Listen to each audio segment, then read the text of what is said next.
Willkommen zu einer neuen Folge hier bei diesem Web- und Design-Podcast. Heute geht es um das Thema Webflow Localization. Das heißt, wir wollen uns so ein bisschen genauer einmal das Preismodell von der Mehrsprachigkeit hier anschauen, was du in Zukunft, ich glaube ab November, in dein Webflow-Projekt für deine Kundenprojekte sozusagen mit hinzufügen kannst. Und es geht hier ein bisschen hin und her. Also manche finden das gerecht, dafür überhaupt was zu verlangen. Manche finden das überhaupt nicht gut. Und wir schauen uns das ein bisschen an. Es gab nämlich auch unter meinem Post, den habe ich auf YouTube einmal rausgehauen, sobald ich diese Tabelle gesehen hatte. Und da sieht man ganz gut, dass die Leute da so ein bisschen gespalten sind. Ja? Und ich finde es auch in Ordnung, aber ich möchte heute einfach mal darüber reden, warum aus meiner Perspektive das vielleicht doch eigentlich okay ist, so wie Webflow das aufzieht. Und das ist auch wieder eine Sache, die dir hilft, glaube ich, in deinem eigenen Webdesign-Business einfach mehr diese Denkweise aus der Kundenperspektive auch anzunehmen für dich, ja, weil du dadurch viel höhere Preise auch für deine Webdesign-Projekte verlangen kannst. Also, schauen wir uns mal an, was die Leute so schreiben. Einmal, das auch die meisten Upvotes hat. Die Preise haben die natürlich bei der WebflowConf nicht angemeldet, das stimmt, wahrscheinlich weiß, was kostet, da hast du schon recht. Ich verstehe nicht, warum das zusätzlich kosten sollte. Neue Funktionen sollten immer Teil des Angebots sein. Ja, neue Funktionen, es wäre schön, wenn es immer ein Teil vom Angebot ist, aber auch die Welt dreht sich weiter und auch irgendwie ein Business muss weiter wachsen und genau das ist bei Webflow auch der Fall. Das heißt, sie können nicht unendlich, glaube ich, hier Funktionen neu hinzufügen, ohne irgendwie das Preismodell auch anzupassen. Und sie haben ihr Preismodell ja auch schon vor ein paar Monaten, ich glaube, es war dieses Jahr, ne, haben sie es einmal angepasst und da gab es natürlich auch wieder Furore und keiner war damit so happy und es ist irgendwie, Veränderung kommt nie gut an, ja. Aber es ist natürlich logisch, aus einer Business-Perspektive muss es so sein, dass Webflow auch wächst und es geht einerseits eben indem man so ein Preismodell vielleicht einfach mal um ein paar Dollar erhöht oder indem man eben viel mehr Nutzer gewinnt. Und beides ist bei denen momentan hoffentlich der Fall und sonst würden wir einfach überhaupt keine Webflow-Updates mehr sehen. Aber ich glaube, ihnen geht es eben ganz gut und ich glaube auch das Preismodell für die ganzen Websites, das wird uns erstmal eine Weile jetzt auch bestehen bleiben. Also das werden sie jetzt nicht irgendwie ich schätze mal in den nächsten 3-4 Jahren irgendwie wieder anfassen müssen. Es sei denn, wir haben einfach wieder eine Wirtschaftskrise oder irgendwas Ausnahmezustand. So, dann Raphael findet die Preise persönlich in Ordnung, ja, auch interessant, also hast wahrscheinlich vom Business Case her das eigentlich ganz gut verstanden, wir kommen da gleich zu. Dann Konsti schreibt, bei dem $9-Plan kann man ja bis zu 3 Sprachen hinzufügen. Wenn ich da jetzt 3 hinzufüge, zahle ich dann $27, weil unter dem Preis steht ja pro Sprache. Schreibt jemand, okay, sieht so aus, eine Antwort. Dann schauen wir mal, was der Marcel sagt. Also dafür, dass es wirklich seit vielen Jahren auf der Wishlist weit oben stand und nun als ein Upsell-Add-on-Modell pro Sprache kommt, ist es schon etwas enttäuschend. Kannst aber auch verstehen, Weglot und andere Lösungen haben gezeigt, dass da was geht und den Mehrwert verkauft man natürlich dem eigenen Kunden weiter. Dennoch bleibt da die Freude etwas auf der Strecke. Mal sehen. Das stimmt, dass es so ein bisschen die Freude genommen wurde, das stimmt schon, wenn man dann so eine Preistabelle sieht. Also ich finde es auch cool, jeder Website einfach so das jetzt quasi hinzufügen zu können, ohne da größtenteils irgendwie nachdenken zu müssen, lohnt sich das jetzt überhaupt? Aber ganz ehrlich, bei den Kundenprojekten ist es immer eine Frage von, ist es ein lohnenswertes Investment und dann bisher ist es immer so gewesen bei mir, dann hat man eben ein externes Tool eingebunden und das musste man dann zahlen und genau, das ist halt dann bisher Weglot gewesen und das schauen wir uns auch im Vergleich mal dazu an. Dann gibt es noch einen Kommentar, das bedeutet, wenn ich 4 Sprachen will, zahle ich 116 € im Monat zusätzlich. Das ist ja lächerlich. Und Specky schreibt aber noch, nee, da reicht der erste Essential, ist ja add up to free. Also eine scheint demnach immer frei. Und das finde ich auch ein bisschen confusing. Also das wundert mich hier auch ein bisschen. Wir gucken jetzt mal uns die Localization-Seite an auf der webflow.com-Seite. Und was wir jetzt hier bei der Preistabelle nicht 100% sicher sagen können, ist, ob eben immer eine Sprache quasi kostenlos dabei ist. Ja, wenn wir jetzt nämlich hier Add up to free locals gehen und wir gehen hier mal drauf, beziehungsweise ich glaube, das war hier unten, genau, Maximum Number of Locals that can be added, not including primary local. Und der Primary, also die hauptlokale Sprache sozusagen, da weiß man nicht genau, okay, ist das jetzt eine zusätzlich, ja, also du erstellst ja eine neue Seite in einem bestimmten Land und das ist dann erstmal dein Primary Local und das heißt, das wäre dann erstmal eine deutsche Sprache, die du jetzt zu einer Seite zum Beispiel in Deutschland hinzufügst. Und ist es die schon oder hast du vielleicht eine, ja, wo es hier nicht hinzugefügt ist oder wo das hier nicht dazu zählt, die du halt kostenlos hinzufügen darfst? Was dafür sprechen würde, ist, dass zum Beispiel Weglot auch einen Free-Plan hat. Der hat allerdings nur 2000 Wörter und du kannst eine Sprache eben hinzufügen, eine fremde Sprache. Der ist meistens sehr, sehr schnell schon überschritten und man muss dann zu dem Starterpaket hier hinspringen. Aber es gibt zumindest einen Free-Plan und das ist normalerweise eben konkurrenzbelebt das Geschäft. Man muss hier gucken, dass man vielleicht auch eine Sprache kostenlos hinzufügt. Also ich weiß es, aus der Tabelle hier würde es Sinn machen, wenn es eigentlich hier ein Free-Tab nochmal gäbe. Deswegen gehe ich mal momentan davon aus, dass die Sprache, in der du primär deine Seite erstmal erstellst, in dieser einen ersten Sprache, ja, die ist hiermit gemeint. Also es wird keinen kostenlosen Local- oder Multilanguage-Plan für Webflow geben. Das ist nur eine Vermutung von mir, das ist jetzt nichts, wo ich irgendwie sage, das weiß ich, sondern das kann natürlich sein, dann im November wissen wir da Bescheid. Aber alles andere, was wir jetzt besprechen, zählt sozusagen auch, wenn wir die Preise dann wissen oder ob es eben da einen kostenlosen Plan gibt oder nicht. Wir können hier die ganzen Tabs uns mal ein bisschen öffnen und dann schauen wir uns jetzt hier genauer nochmal an. Also, wir haben bei dem $9 pro Monat, wir zahlen hier genau jährlich, habe ich jetzt mal ausgewählt. Das heißt, wir sind hier irgendwo bei, weiß ich nicht, 100 Euro pro Jahr sozusagen. Und dann kann man bis zu 3 Sprachen hinzufügen, das Ganze automatisch übersetzen lassen, muss also der Kunde auch keine Texterin irgendwie hinsetzen und das irgendwie händisch machen lassen, sondern das geht super schnell, genauso wie bei Weglot das auch der Fall ist. Ich hoffe auch so akkurat, wie das bei Weglot eigentlich auch funktioniert. Dann CMS-Localization hat man auch und das frage ich mich, wenn wir jetzt nämlich uns angucken, wie viel Content man übersetzen kann. Wo sind hier die Limits? Wo war das? Genau, hier ist es, Native Machine Powered Translation.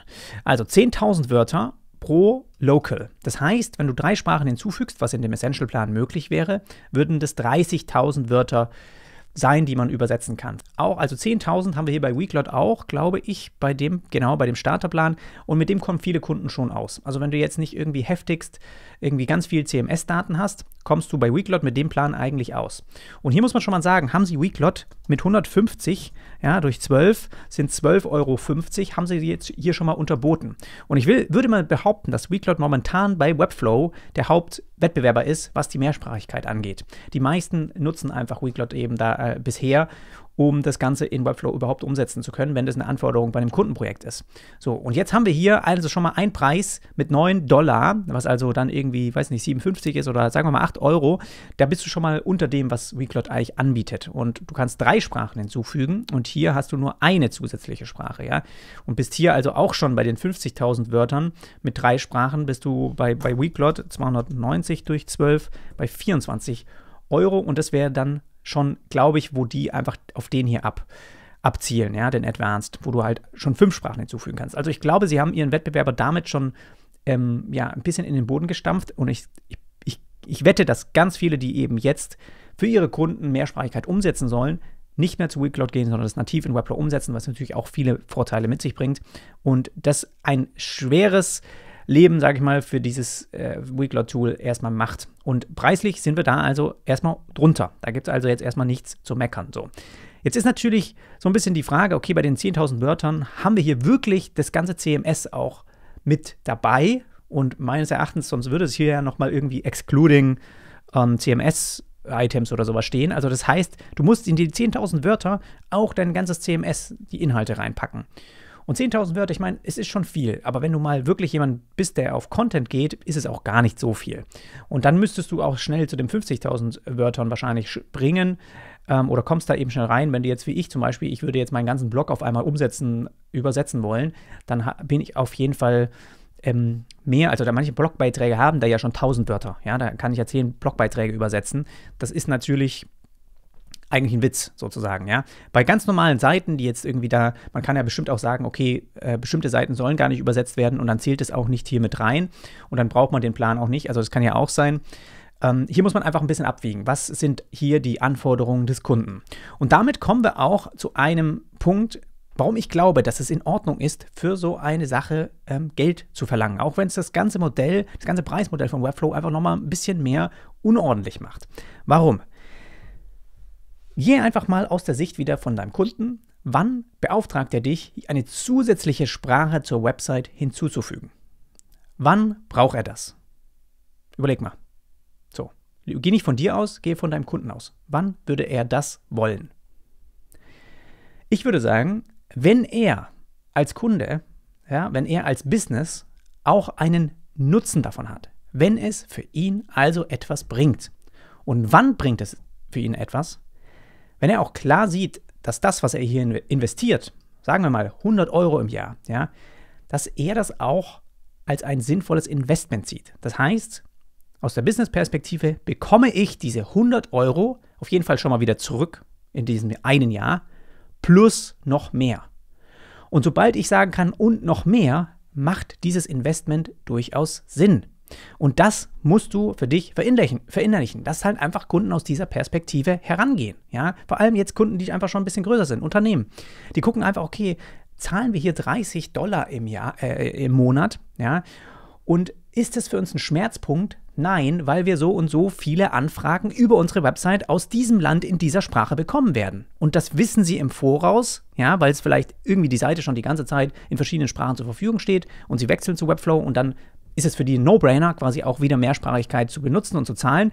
Und dann ist es vielleicht auch erstmal wirklich total egal, ob sie davor mit WordPress irgendwas kostenlos umgesetzt hatten oder irgendwas, sondern sie wollen einfach weiterhin diese Kundschaft bedienen und dann kostet es jetzt irgendwie was extra. Und das muss man natürlich kommunizieren, aber es ist ein No-Brainer, wenn sie das wirklich in diesem Jahr auch wieder reinkriegen.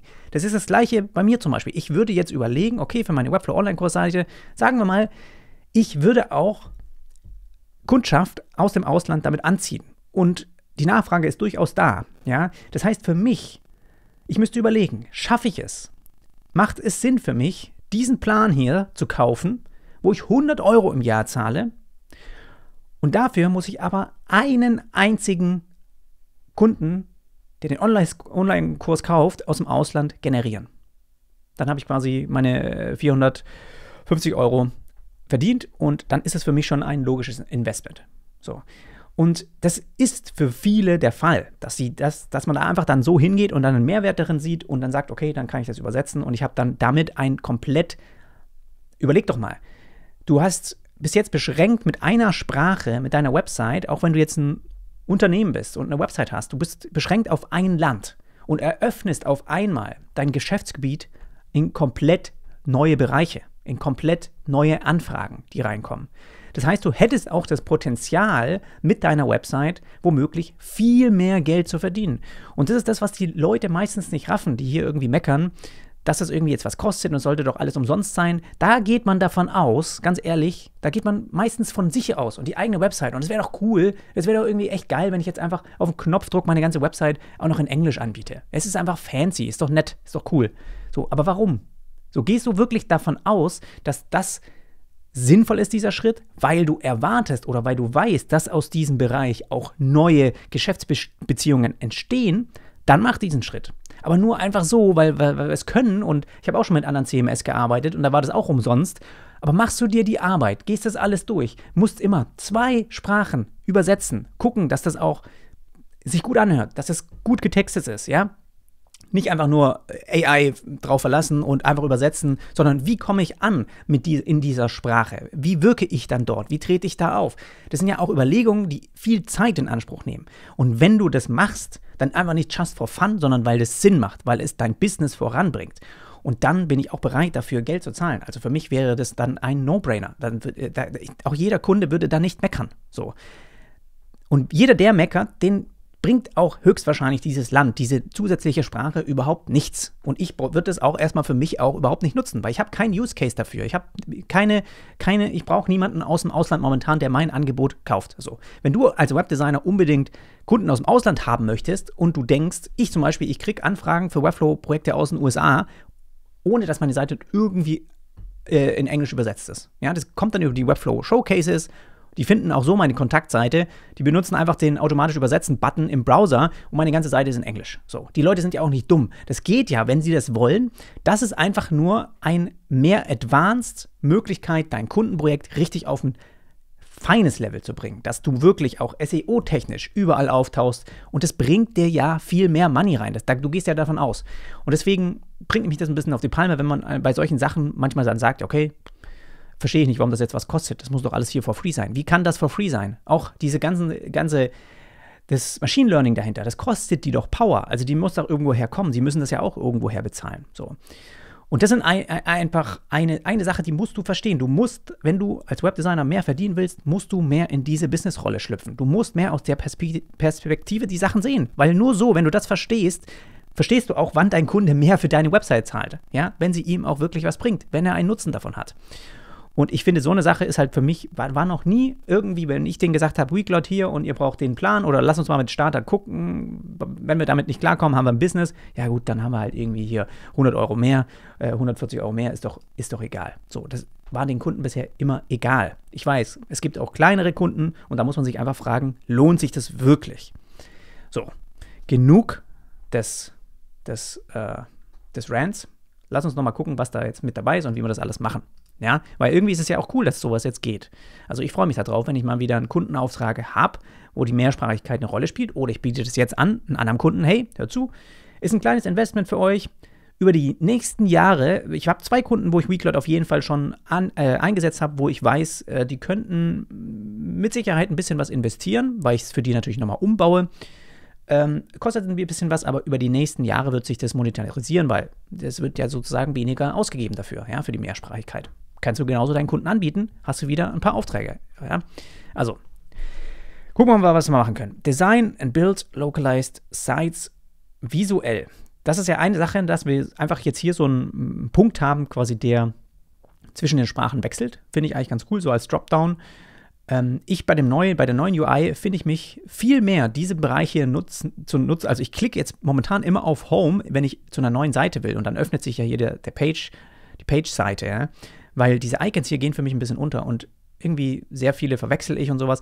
Also ich finde das gut, dass hier oben genutzt wird und es so offensichtlich ist, dass du jetzt gerade in der Sprache bist und dann kannst du wirklich die ganzen Elemente quasi so übersetzen, wie du es eben brauchst und hast dann halt die Möglichkeit, da einen ganz anderen Textelement, Formulierung reinzubringen, wie jetzt irgendwie auf der einen deutschen Seite oder dann auf der englischen Seite. Dann haben wir das CMS, was natürlich übersetzt werden kann. Finde ich auch cool, also das zeigen sie hier gar nicht, aber wenn du hier drüber hoverst, wird direkt diese automatische Übersetzung angezeigt und du kannst die ganzen Bereiche, so wie Slack, übersetzen lassen. Bilder, also Alttexte, tauchen also auch dann in anderen Ländern in der Bildersuche bei Google zum Beispiel auf, weil du die dann auf Englisch auch noch übersetzt. Genau, ganze Bilder können ersetzt werden, das heißt, man hat jetzt hier in der Demo, zum Beispiel in Deutschland, in Europa hättest du irgendwie ein Eurozeichen, ja, bei amerikanischer Kundschaft hättest du dann irgendwie ein Dollarzeichen. So. Customized Styles, also du kannst wirklich an verschiedenen Ländern auch ein anderes Design quasi machen und das kann durchaus Sinn machen, wenn deine Kundschaft irgendwie ganz andere Länder bedient, die einfach auch andere, ja, in China hat man zum Beispiel viel peppigere Webseiten als jetzt hier irgendwie in Europa. Machine-Powered Manual Translation und also manuelle Translation hat man auch, Partner-Apps und Flexible APIs. Das finde ich ein bisschen interessant. Also klar, die API, damit kannst du jetzt das ansprechen, aber gehen die jetzt davon aus, dass irgendwie Weglot ein Tool macht, dass du das irgendwie synchronisieren kannst? Also ich weiß noch nicht, wie man das so ein bisschen übersetzt, auch mit der Mehrsprachigkeit. Vielleicht auch einfach, dass man die Sprachen wechseln kann und so weiter. So, dann haben wir hier die Localized URLs. Das ist, glaube ich, hier auch ein bisschen zusätzliche Features, also auf jeden Fall nicht in dem Paket hier dabei. Essential ist das nicht dabei. Nee, wir haben hier jetzt Asset, Localization, Local URLs, Automatic Visitor Routing. Das finde ich ein bisschen schade, dass also automatisch jetzt über den Browser erkannt wird, der hat die Sprache eingestellt und deswegen kriegt er auch die Sprache in der Website angezeigt, dass das nicht bei Essential schon dabei ist. Aber ich meine, sowas können sie auch schnell mal wechseln, weil das finde ich eigentlich schon ein gutes Feature. Das wäre mir schon wichtig, wenn ich jetzt das einsetze. Aber das kann man vielleicht auch mit Custom Code selber lösen, dass man dann bei dem Routing quasi einfach, dass es so ist, wie wenn das geklickt wird. Ja. Das finde ich ganz interessant. Wir haben also in Zukunft eine Möglichkeit, ein Locals Wrapper, also ein neues Element in Webflow, in ein Dropdown-Menü quasi einfach hinzuzufügen und dann kann man sich eben den Sprachenwechsler selber bauen und selber stylen, komplett von vorne bis hinten. Sitemaps werden auch automatisch übersetzt, Metadata, also SEO, Titel, SEO-Beschreibung und so weiter. Das wird alles auch individuell dann beschriftet werden können. Und dann haben wir hier schon das Pricing. Also wir werden mal schauen im November, wie sie sich positionieren oder wie sie dazu Stellung nehmen, ob es wirklich vielleicht noch einen kostenlosen Plan gibt. Momentan glaube ich, dass sie darauf verzichten, dass sie quasi keinen kostenlosen Plan haben. Aber sobald du eben eine Sprache brauchst, bist du unter den Preisen, die der Hauptkonkurrent Weglot anbietet. Und hier muss man auch sagen, jetzt macht es irgendwie auch Sinn. Warum solltest du einen kostenlosen Plan anbieten? Aus Webflow-Sicht. Sobald du warum macht Weglot das? Weglot ist ja ein Tool, was sich komplett fokussiert auf die Übersetzung von Webseiten. Die machen jetzt nicht noch ein CMS oder noch einen Website-Builder oder irgendwas außenrum. Und du hast ja nicht wirklich eine Ahnung, ist das jetzt auch irgendwie, hat Weglot das drauf? Funktioniert das gut? Kann ich mir das irgendwie mal kurz ein bisschen anschauen? Und immer dann, wenn du diese Unsicherheit hast, fügst du einfach so einen kostenlosen Plan hinzu, damit du da mal reinschnuppern kannst. Und dafür ist der Free-Plan hier auch da. Mit dem kannst du nicht viel anfangen, ja, weil ich glaube, da ist sogar noch irgendwie ein Badge wahrscheinlich dabei. Oder, du kannst es nicht so individuell alles irgendwie machen. Und Webflow braucht es im Prinzip nicht. Weil sobald du mit Webflow eine Website baust, weißt du, wie Webflow funktioniert und du wirst sehr ähnlich deine Übersetzung quasi auch integrieren. Und es geht also, die gehen einfach davon aus, dass sobald der Kunde sich entscheidet, die Website soll eine zweite Sprache haben, gut, dann kostet es halt einfach was. Weil auch hier bringt dann ein Freeplan nichts, um das sich mal irgendwie anzuschauen, weil ich bin mir sicher, du kannst es dir anschauen, wie das funktioniert, ja. Man kann es halt sozusagen einfach nicht publishen oder es ist nicht möglich dann, das sozusagen live zu schalten. Ja, ich könnte mir vorstellen, dass man sich das schon mal anschauen kann, wie das irgendwie funktioniert. Also muss ja irgendwie mal möglich sein.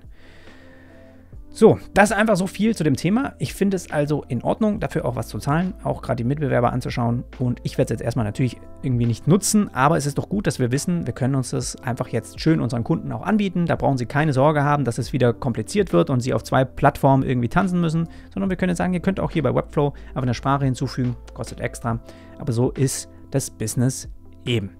Ich hoffe, das hat dir ein paar Einblicke gegeben, ein bisschen deine Denkweise einfach erweitert. Und das finde ich immer wichtig, auch hier bei der ganzen Sache. Und dann hören und sehen wir uns beim nächsten Mal wieder. Bis dann, mach's gut.